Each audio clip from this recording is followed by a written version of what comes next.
it's me, Jonica. I am back for another video.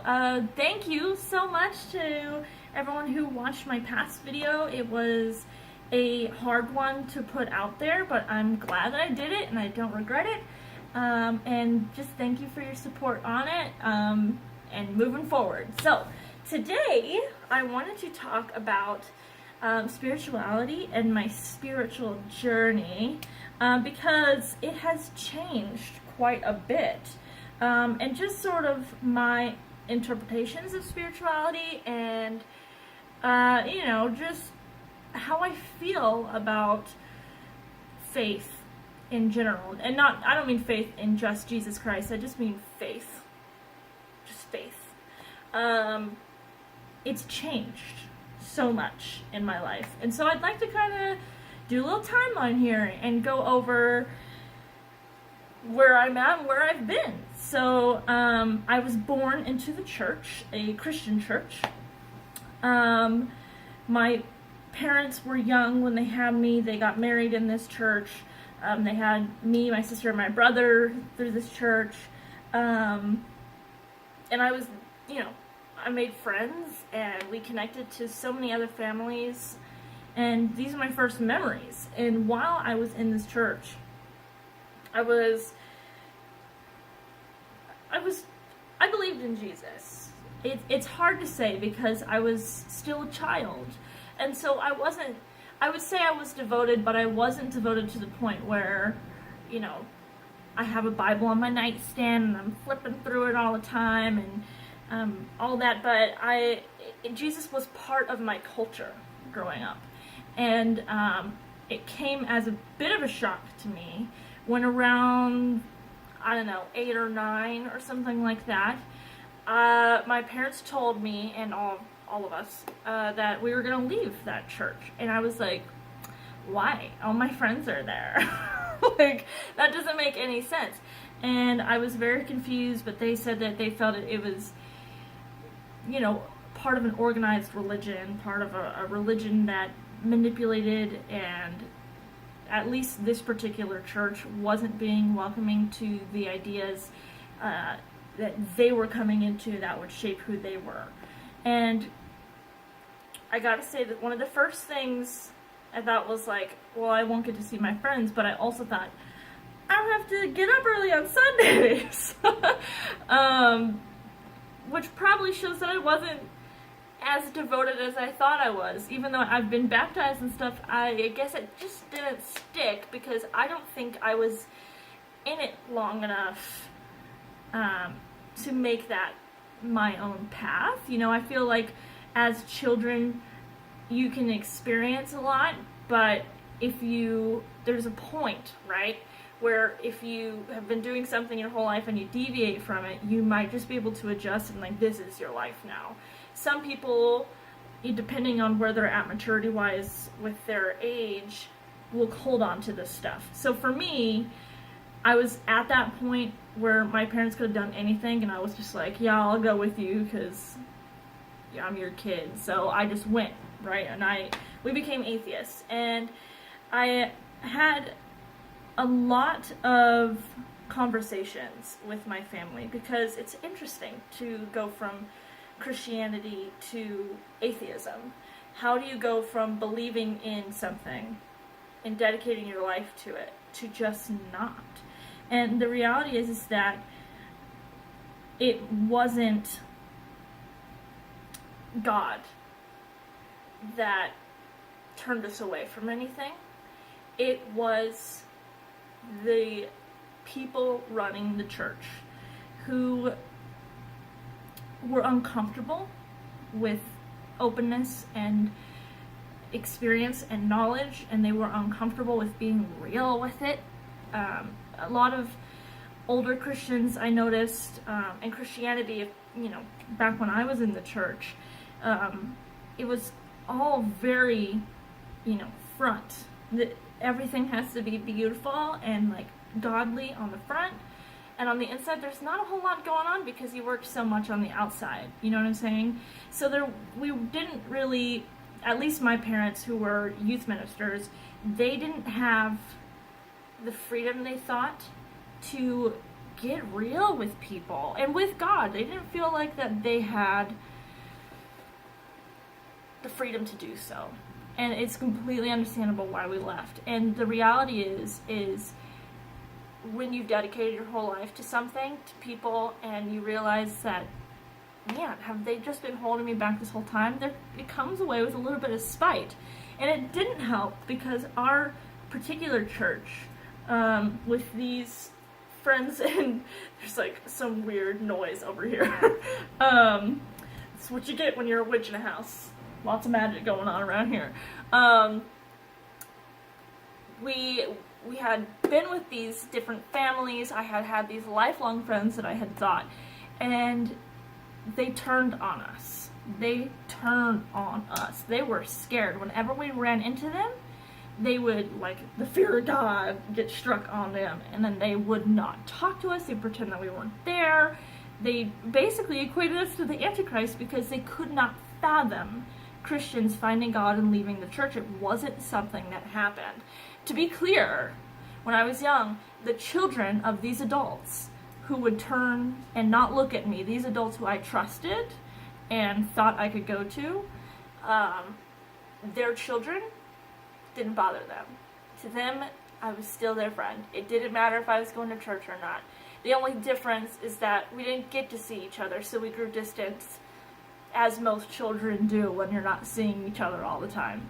But the adults turned on us, and there came a lot of anger. And for me, this is where it sort of started, with this sort of spite towards Christians.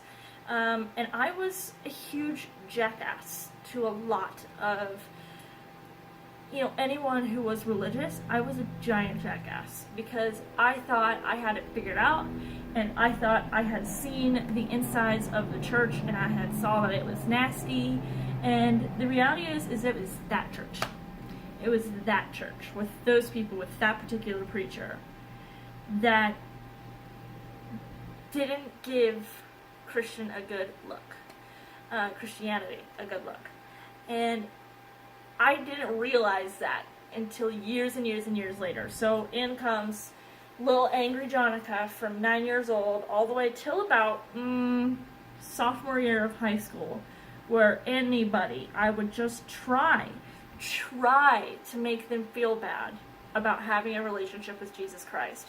To be clear, I don't worship Jesus Christ anymore, and I still don't, but oh man, I was mean. I was so mean for no reason. And there came a point around sophomore year of high school when I heard a story. Baby, Kuma, why are you freaking out? Get out of here. Go away. He don't like what I'm talking about.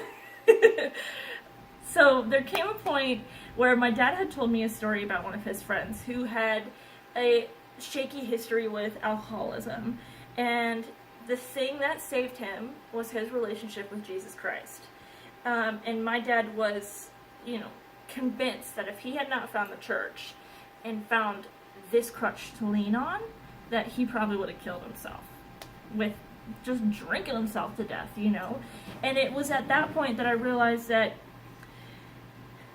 you can just let people be. There is a point where some people's, as we all know, right, people's opinions and beliefs hurt other people, and that's when you stand up. But for most Christians, God, they're not doing nothing. You know what I'm saying? So I learned to leave people alone and then have conversations and ask questions. And in high school, it led to this sort of experience of learning about all religions and about all people and about myself. And I wasn't comfortable with deciding, but I wanted to learn. And I came up with this thing called the Tinkerbell effect. And so if you've ever seen or heard of Peter Pan or whatever, right, the play, there's a point where Wendy says, "I don't believe in fairies," and Tinkerbell starts to die. And in the play, Peter Pan turns to the crowd and he says, she's dying, dude. Like, we need you to believe. So if you believe in fairies, clap your hands and say, I do believe in fairies. I do. And everyone like chants and they're just like, oh, and then Tinkerbell comes back to life.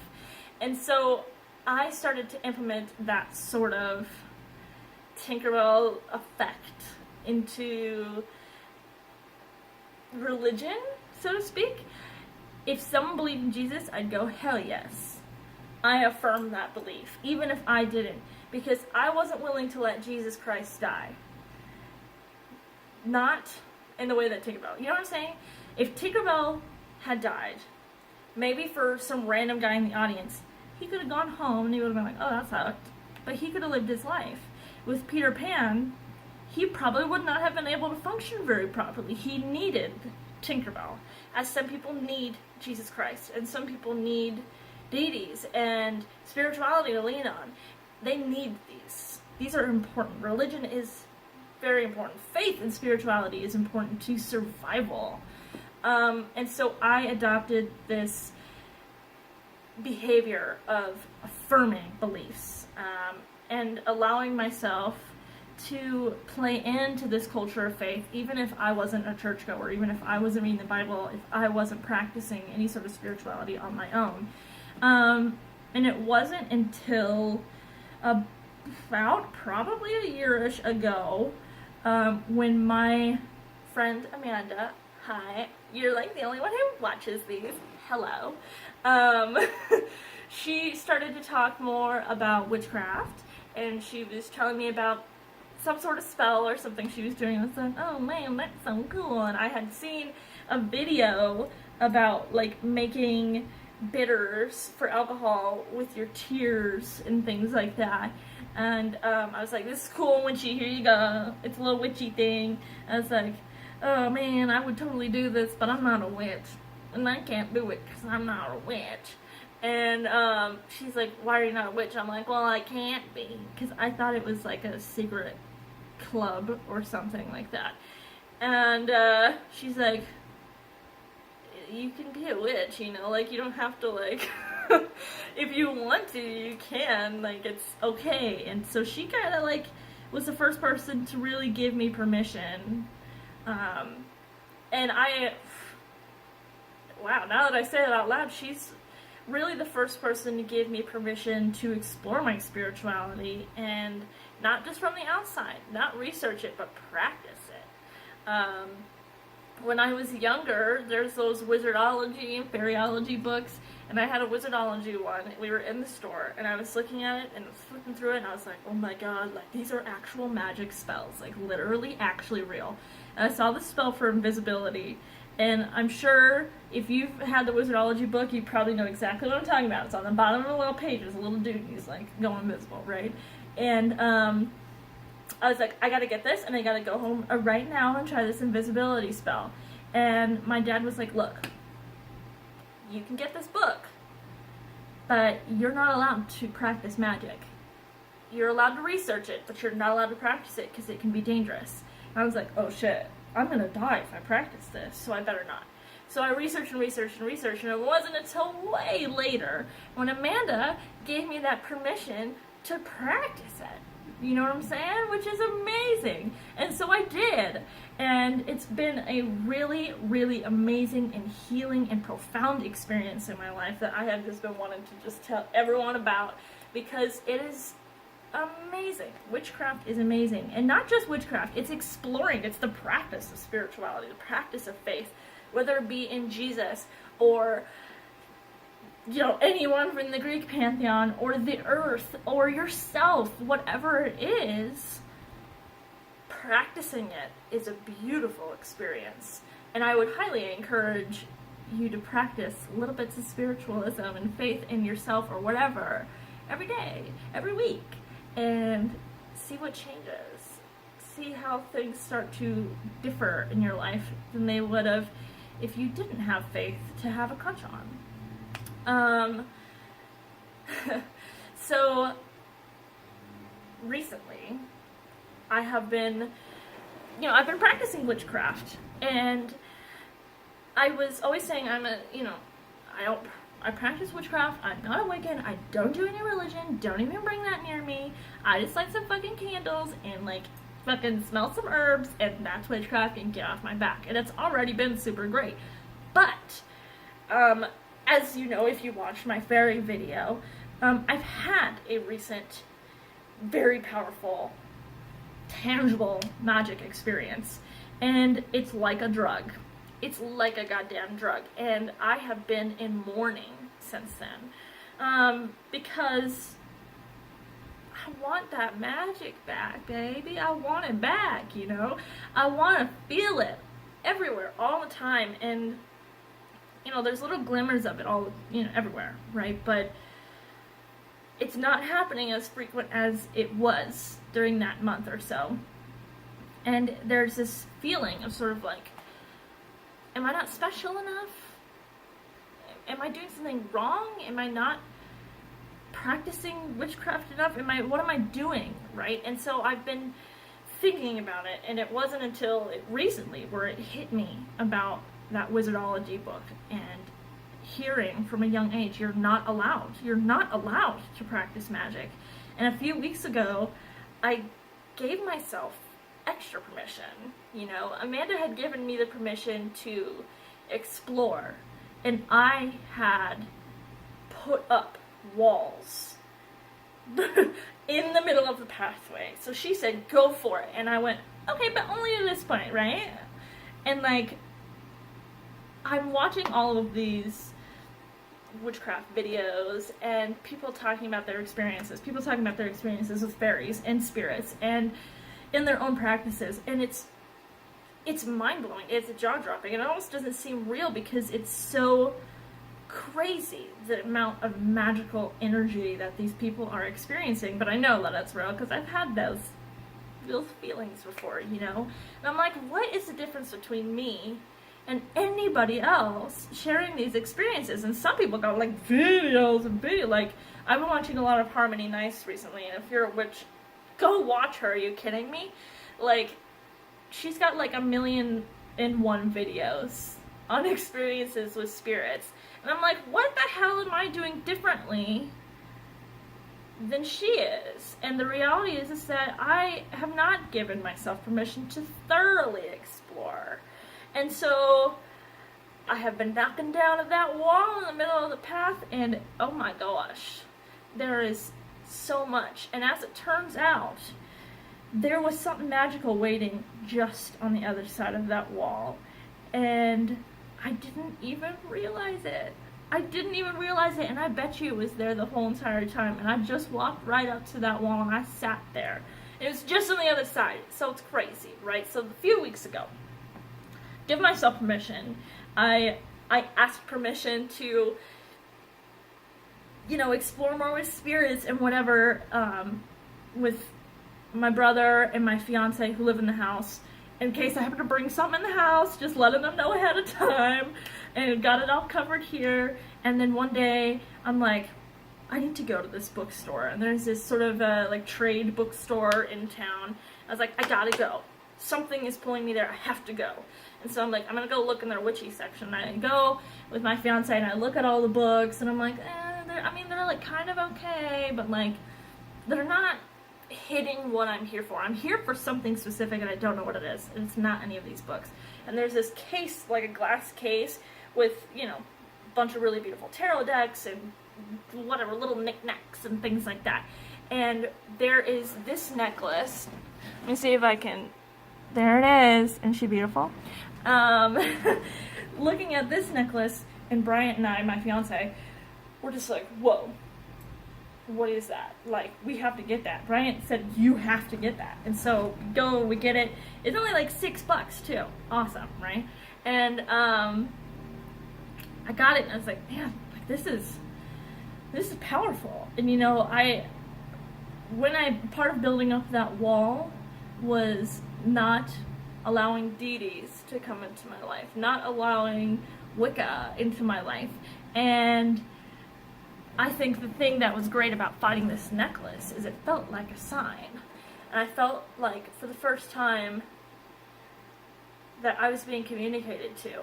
and I had just let down these walls. And so I find this necklace. Litha is today, summer celebration, about the sun, right? So I find this necklace right before midsummer, and I start to sort of unravel all of this. I've always been more connected to the sun than I have the moon, and I'm starting to, like, my brain is just starting to just chug-a-lug, and I'm just looking for tons and tons of signs from deities. I'm like, all right, it's happening, something's happening.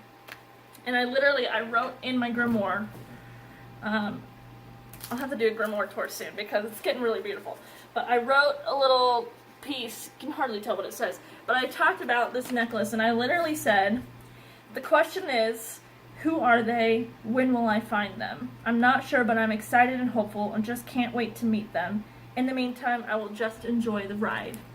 And I did. And literally the next day, I'm scrolling through a Tumblr, and normally I just scroll and scroll and scroll through everything, and I see all these big old spell master posts or whatever. And there's this one, and they have like emojis for sun stuff, like as bullet points, and like it's all talking about like citrus, which is connected to the sun. And I'm like, okay, maybe this is like a sun sort of spell. I'm gonna look into it a little bit more because I'm barely connected to the sun right now. And on the top, it almost seems like it's in like flashing lights. It's like devotional tips for Apollo. If you know Apollo, Apollo is a Greek god who is god of the sun, which is funny because he's most commonly known as god of music and like poetry. But to me, he showed himself as god of the sun. And so I'm looking into like an Apollo deity tag or whatever. I'm looking through Tumblr and everything, and I'm seeing a bunch of these spells, and there's literally some spells in there that I was doing that have been created by Apollo devotees that I didn't even realize that I was doing. I have this little cute little sun jar that I did, and this was made by someone who is devoted to Apollo. I was like, what the hell? Like, so I've already been doing these spells, right? And my heart is just like, I'm like freaking out at this point. I'm like, this like is the most direct sign I've ever seen in my life. And like learning more about Apollo's personality, yeah, that seems about right up his alley. And I'm reading some more. There was something I saw of signs of Apollo, and there was sacred animals. And one of the sacred animals was a raven, and when I saw that, I literally started to tear up, and my hands were starting to shake, because the week prior, I had gone to do a wedding out on some military base or something, and there's like deserty, not deserty, like foresty, I don't know, there's some sort of like weird enchanted forest in this base, and there's a raven, and I had never seen a raven in real life, and I saw one. I was like, what the hell? I'm like, that thing's big, and it's like making all these funny noises. I was like, just like jaw dropped, like, this is amazing. What the hell is happening? And then we go up to where the wedding is, and there's, you know, like, I always want to call them sigils. I'm like totally forgetting, like hieroglyphs like painted on like this cave wall, and it's like this historic site, and there's a big bird, and I'm like, that must be a raven, that's so cool. And I'm like just thinking about it, I'm like, this has to be a sign, this has to be a sign. And then a week later, raven happens to fall into place with Apollo, and I'm like, what the shit, dude? Like, this is amazing, right? And I start to research some more, and Apollo just lines right up with me, because he's the god of the sun and light. He's the god of music. I am a musician. He's the god of poetry. I write all the time. He's the god of truth. I'm bad at keeping secrets. I pour it out of me. Like, if there's a big testament to that with my last video, just like airing out all of my dirty laundry. Here you go. This is who I am, is what I'm going through, and I just like can't help but tell the truth. And he's also the god of medicine, and I am sick quite a lot, and I have been using magic to help heal me, and it has been helping a lot, paired with traditional medicine as well. But I was at my psychiatrist like a week ago or whatever, and I was just thinking, man, I really wish I had like a witch psychiatrist where I could just like go and talk about my magic problems. And then I happen to find a God who focuses on medicine and healing. It's really kind of amazing. So I'm having a really good time now from those few months of just feeling like all bummed and like nobody wants to be magic around me, your parents don't like me anymore. Now I have this inspiration, this motivation. I don't know, it feels like finding a purpose, doesn't it? And it's so just the sense of freedom that I have from putting my all with this deity that I hadn't experienced since Jesus, and not even really with Jesus because I was a child and I was more just like, I want to play games and eat donuts. Like, that's what I did at church. I wasn't sitting there just giving my all to Jesus. And now, to be able to give my all to Apollo and to give my all to myself in this way, it makes me want to cry just thinking about it, because it's so freeing. It's so freeing. I'm very excited. So I wanted to just make this video to just sort of talk about that and introduce that. I'm hoping to make a video soon because I'd love to make a little Apollo altar and maybe sing a little song for you guys, because I don't think I've done that on this channel, and I have a million channels and I do that on all of them. So maybe do a little song for Apollo and do a little altar and just sort of get a little midsummer going. And I'm also having a little bit of a bonfire soon on the full moon as a sort of late Litha celebration with a few witches in town. And maybe I'll film a little bit of that and piece it together. Maybe we'll have our first edited video. Because most of the, if not all of the videos on this channel have been just like me doing it in one take and then just like throwing it up there because I recorded it on my phone and don't know how to do editing. So maybe it'll be like a whole Apollo Litha extravaganza in our next video. I think that would be really cool. So yeah, thank you for listening to my story, and yeah, I guess to leave you with a question,